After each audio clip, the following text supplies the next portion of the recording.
The Minnesota Timberwolves is the leading defense in the NBA. What makes them unique? The terminology kinda sounds weird, but their 5-man lineup is distinctive because they play two big men, Karl-Anthony Towns and Rudy Gobert, at the same time. And why is it so peculiar is simply because that's how NBA teams used to play in the past. The root problem of having two big traditional centers in the same lineup, offensively it's spacing, and defensively you have a question: how well can two centers defend on multiple PNR actions, switches, and navigate around the perimeter? But the thing is, both Karl-Anthony Towns and Rudy Gobert are incredibly mobile bigs. Yes, even Rudy Gobert, a player that is heavily disliked by other NBA players simply because he doesn't have an offensive game, but defensively Rudy's length and size combined with great basketball IQ on defense is the backbone of Minnesota's great performance in containing opposition teams. But there's also a lot of nuanced details that I want to show you that makes the Minnesota Timberwolves a defensive fortress in the NBA. The game against the Los Angeles Lakers is a great example of how crucial spacing is on offense and how good defensive teams like the Timberwolves will exploit your lack of outside shooting presence. So while AD and LeBron is getting ready to play a PNR action, the situation in the weak side area is hella worrying for the Lakers. Cat is in a situation where he can easily sag off of Vanderbilt by positioning himself in the dunker spot. And Reddish is also a bad 3-point shooter, meaning that the whole weak side zone for the Lakers doesn't provide the required spacing for AD and LeBron to have any kind of success in fulfilling that PNR play. So pay attention how Cat slides over to the painted area, completely forgetting about Jaren, acting as a secondary help defender if Rudy gets beaten to the rim. Also notice that Vanderbilt has an open lane to cut towards the basket, because Towns is ball watching and ignoring Vanderbilt. But as the play continues, a third help defender, Jaden McDaniel, slides to snatch the ball from AD, and this is such a simple defensive concept, where you help off of poor shooters, but essentially the offensive wing player should be active in making constant cuts and moving whenever your direct matchup is showing his back to you on defense.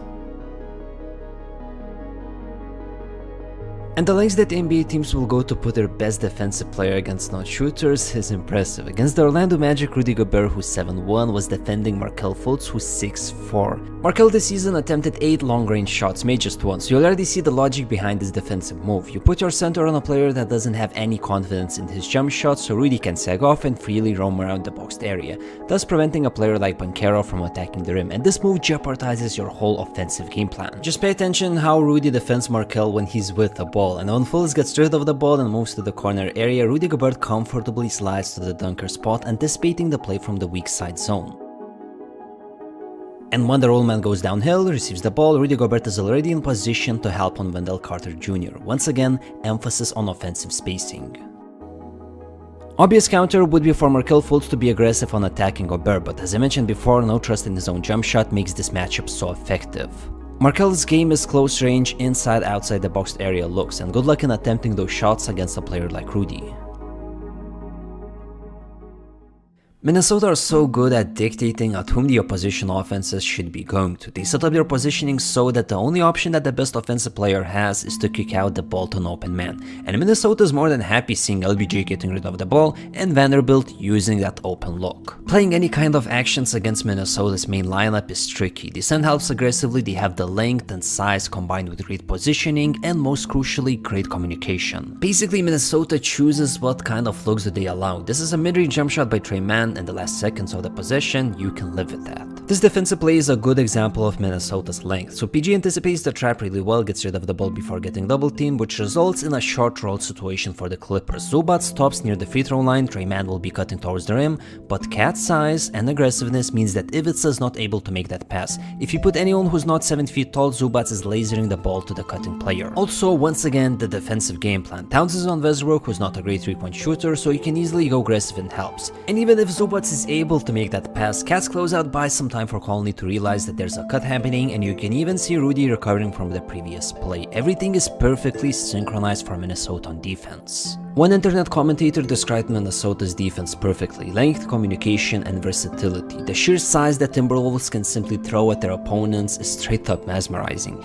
And when you take this lineup with crazy length and individually strong defenders and mold them into playing disciplined team defense, you get a roster that allows the fewest points, has the best defensive rating, and numerous other defensive stat lines where Timberwolves lead the whole league. Disciplined players translates to actually processing scouting report in action. Brook Lopez is going to set a drag screen in semi-transition offense, defense. In the process, Jaden McDaniels is bumping the screener, while Cat and Rudy is setting up a wall to prevent Giannis from driving to the rim. But differently from the Lakers, the Bucks have a great 3-point shooter on the perimeter who's wide open. But pay attention how Jaden McDaniels aggressively closes out Malik, simply because, yeah, he's a good at shooting but bad at facilitating, and Karl-Anthony Towns doesn't even flinch on helping. Because you would maybe think that leaving Giannis on the 3-point line is logical, but then again you don't want to give any extra space for it at the compo, specifically in a situation like this. So the Timberwolves simply put pick and choose their risks. They challenge Malik to score in a way that he's not used to and put full trust in their best on-ball defender Jaden McDaniels to make a recovery, in which he does. Before moving to how Minnesota defended Luka Doncic, let me show you this play in comparison. So obviously Washington doesn't have the size that Minnesota has, but right here the Wizards do a great job in helping on Giannis. They rotate and chase Milwaukee's players off the 3-point line, and this is where the mental lapse happens. So then the Avdija has to realize that Malik is a drive and kick player. Most likely he will look for a pass if he gets inside the painted area. He doesn't need to overhelp. Also then he needs to notice that Shamet is already stepping up to help on Malik, so Avdija is caught ball watching. Instead of Denny correctly processing the situation and picking up a player to mark, Avdija fails to do that as Washington gives up a wide open corner look. And you can only ask yourself a question: is it better to allow Malik Beasley to attempt that close range jump shot, or instead to give up an easiest 3-point look in basketball? The analytics checks out. Finally, let's talk about how the Timberwolves defended Luka Doncic. Now, there's no culmination here. Luka was a single point shy from dropping 40 points. Luka had 16 points in the first period alone, but I enjoyed Minnesota's different defensive approaches in containing Luka, which helped to secure the win. To start off the game, Minnesota puts their best on-ball defender, Jaden McDaniels, on Luka and doesn't send any helps. Pretty much a game plan that they used throughout the season, letting their best defender handle things on defense. Anyways, it didn't work. Jaden gets in early foul trouble, and Alexander Walker comes in just 4 minutes into the ball game. Let's analyze how Minnesota defended Luka's PNR actions. Doncic is leading scorer in the whole league when it comes to points from different pick and roll plays when he's the ball handler. So Lively is setting up a high screen for Luka, and this is Spanish pick and roll action, as there's also Tim Hardaway Jr. involved, who's a great outside shooter and is going to pop to the 3-point line. In the process, Rudy Gobert is playing drop coverage as he's dropping all the way to the free throw line. And notice how Luka is putting Alexander Walker on his back. The basketball term is putting our defender in jail. It gives the rolling man Lively time to get to the rim, while Walker is behind Luka's back to create that 2-on-1 advantage. But what I liked here is the silent communication or basketball read between Rudy and Walker. So what Walker does is he quickly moves to Luka's left and takes away that left angle, while at the same time, Rudy slightly shifts to the right side, tagging Lively, but Derek Lively then seals off Rudy, giving Luka just enough space to maneuver to the right side of the rim. Luka then kicks out the ball to an open Grant Williams, and this is where we have our first choose your poison moment. Grant Williams is a pretty good shooter, but Minnesota challenged other players who's not named Luka Doncic to make a play. In this situation, both Naz Reid and Walker double-teamed Luka.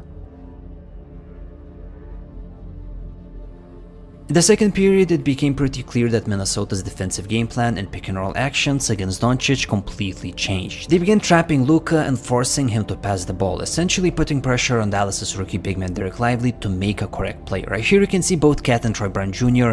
going deep in the paint to help on Derek. He makes a well-timed pass, and once again, Grant Williams fails to capitalize on an open look. In this play, you can see Naz Reid leaving Grant as he will step up to apply pressure to Derek Lively, but what I like in this defensive play is how both Cat and Walker rotates back to the action. Doncic is out of this play. He's not participating at all. So Cat recovers on Reid's direct matchup Williams. It takes away the only passing lane as Derek Lively walks with the ball. Can't really express enough how much communication is key on defense, especially when you're playing against players like Luka. So right here Naz Reid is pointing to Cat because Towns has to be involved in this action instead of Naz. So a slight miscommunication between Reid and Cat, as Naz Reid is already late to position himself correctly in defending the PNR action. You can see him trying to tag Lively but then closing out Luka, but he closes out Luka too much as Lively is a lob threat, and this is an easy pass for Doncic. There's really not one magical method of stopping players like Luka. You have to throw 5-6 different defensive schemes in hopes to somewhat contain Luka. Majority of his buckets were well defended by Jaden McDaniels, but Luka was still able to score. Remember when I mentioned that Minnesota has so much length and size to throw at different ball handlers? 3 different players were guarding Doncic: Jaden McDaniels, Nickeil Alexander-Walker, and Kyle Anderson, whose defense in the last period was spot on. It's not just length that's so impressive about my mentioned players, but how they don't budge and buy into Luka's hesitation moves. Minnesota's whole defense is incredibly smart, and basketball is all about runs. If you manage to contain Luka for a single minute, 3 or 4 possessions, you can easily pull the winning odds to your side. And Slow-Mo did an excellent job with defending Doncic, and the whole Minnesota's defense didn't allow the Mavericks to mount a comeback in the fourth quarter stretch. I don't want to single out any players. Minnesota's defense primarily is credited to every individual who buys into the idea of playing disciplined basketball on the defensive end, but Rudy Gobert, a player that is disliked by other NBA players and fans simply because he doesn't have any skills, but just analyzing the film, and it's not just his size. Sure thing, his wingspan, if you're not De'Aaron Fox, it alters your shots and decision making. Rudy will force opposing players to turn the ball over, and he will not even get a steal credited in his box score. But the way he positions himself in numerous pick and roll coverages, how he navigates and slides on the perimeter, how he recovers from applying double teams or pressure, that kind of mobility combined with that kind of length, it makes Rudy Gobert the backbone of Minnesota's defensive success. Rudy is especially efficient in playing drop coverage, mainly because he covers so much space and at the same time takes away that space from the opposition players. The concept of drop coverage is pretty simple. Rudy drops to the free throw line, thus inviting the attacking player to attempt a mid-range jump shot or a floater, and if Kawhi is going for a pull-up three-point shot, it's up to Jaden to aggressively recover from the screen and contest the shot from behind. And Rudy is great at anticipating what will players do next, as cheap attempts at the rim will get denied. And what I love the most about how Gobert defends PNR actions is that he makes good reads when to fully switch on the ball handler and when to recover on his direct matchup. Right here, Rudy understands that D-Rose is getting deeper to the basket, so Rudy fully switches and gets glued to Derek. By doing that, it takes away any room for Rose to attempt a pass to the roll man, and when D-Rose doesn't go anywhere, Rudy calmly switches back on Bismack. Now this plays defensive basketball science, so Mike only receives a hard screen by Grant Williams and he doesn't recover in time. Exum is already looking forward to attack the basket. Meanwhile, Gobert is placing himself in between the ball handler and the rollman, so Rudy already has in mind that he needs to account for Lively because he's a lob threat, so Gobert will tag Lively and then make an insane recovery on Dante Exum. I also noticed how Gobert will use his huge wingspan and wave his hands while he's in drop coverage, and sometimes he will straight up fake a jump or just lean and step forwards to kinda throw off the ball handler. In this situation, I'm pretty sure Dosunmu carries the ball, but it doesn't get called. Most bigs, well, first of all, they don't have the physical abilities that Rudy has, but most bigs have troubles in calculating their positioning, also deciding when to switch or help and recover. Rudy has both the physical abilities and defensive basketball IQ to defend these different pick and roll plays. And speaking about Cat, and don't quote me on this, it's just my opinion, but I think he feels comfortable playing in the weak side on defense because he doesn't spend that much time banging with other bigs in the boxed area.